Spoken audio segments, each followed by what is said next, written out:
टी20 world cup final जितला परे Zimbabwe को 4-1 हराइला भारत।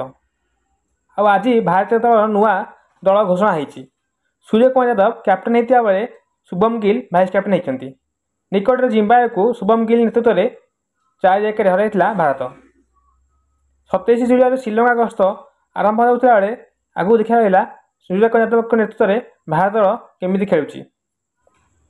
किछि दिन तले गौतम गंभीर भारत दल हेड कोच होगापर नेतृत्व में श्रीलंका गस्त कर भारत। प्रथम कर दल नेतृत्व नहीं गौतम गंभीर आगू देखा गला भारत दल को केमी परिचालना कर जितई आनुंट। टी20 वर्ल्ड कप फाइनाल जितला परे जिम्बाब्वे को 4-1 हराइला भारत।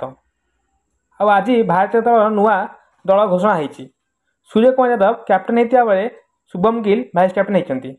निकट में जिम्बाब्वे को शुभम गिल नेतृत्व में 4-1 हराइला भारत।